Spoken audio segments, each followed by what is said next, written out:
መጽሓፍ ምሳሌ ምዕራፍ 6 ወዴ ንብጻይካ እንተ ተወሓስካ ስለ ጓና ኸኣ ኢድ እንተ ጠቓዕካ ብቓላት ኣፍካ ተተሓዝካ ብቓላት ኣፍካ ትፈንጠርካ ወዴ ኣብ ኢድ ብጻይካ ካወደቕካስ ምእንቲ ክትግርኔ ከምዚ ግበር ኪድ እሞ ተደፊእካ ንብጻይካ ንዝንዞ ንዓይንኻ ድቃስ ንቕርኒብካ ትኽስታ ኣይተሃብ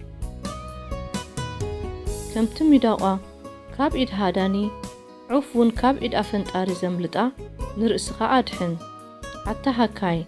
ናብ ጻጸ ኺድ መገዱ ተመልከት እሞ ጠቢብ ኩን ወይ ሓለቃ ወይ ኣዛዚ የብሉን ግና ኽቐለቡ ብሓጋይ የዳሉ ምግሙ ድማ ብቐውዒ ይእክብ ኣታሃካይ ክሳዕ መዓስ ኢኻ በጥ እትብል መዓስ ከኢኻ ካብ ድቃስካ እትትንስእ ሓንሳእ ምድቃስ ሓንሳእ ከኣ ምትኻስ ሓንሳእ ምእንቲ ክትዓርፉን ኣእዳውካ ምምስቓል ድሕሪዚ ኸኣ ድኽነትካ ከም ፈጣን መንገደኛ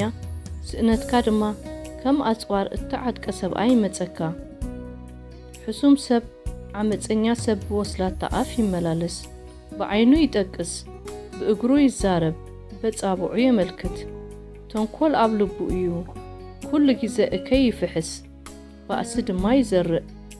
ስለዚ ጥፍኣት ብድንገት ይመጽእ ብቕጽበት ዓይኒ ይጭፍለቕ ፈውሱን ከቶ የብሉን እግዚኣብሔር ይጸልአን 6 ነገራት እየን ኣረ ነፍሱ እምብዛእቲ ፍንፍነንሲ 7 እየን ትዕቢተኛ ዓይኒ ሓሳዊት መልሓስ ንጹህ ደም ዘፍስሳ ኣእዳው እኩይ ምኽሪ እትፍሕስ ልቢ እኩይ ነገር ናብ ዘበለ ዝቕልጥፋ ኣጋር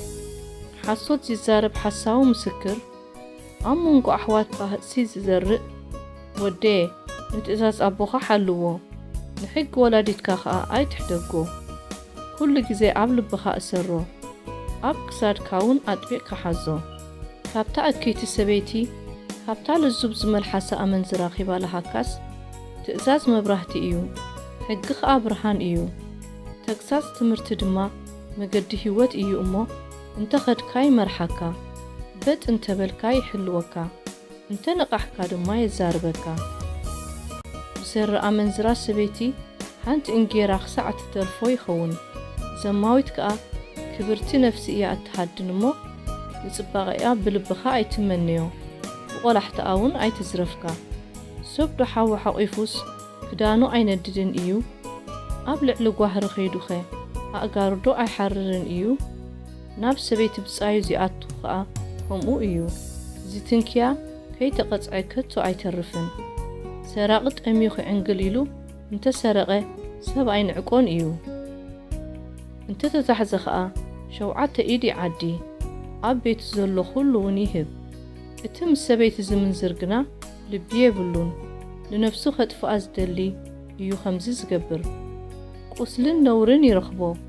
ጸርፉ ኸቶ ኣይድምሰስን ቅንኢ ንሰብኣይ ብቑጥዓ የንድዶ እዩ እሞ ብመዓልቲ ሕነ ኣይድንግጽን እዩ ድድኻ ሕሳ የብሉን ኣብ ዚሕካዊ ህበት እንተ ቓቕረብካሉ እኳ ኣይቅበልን እዩ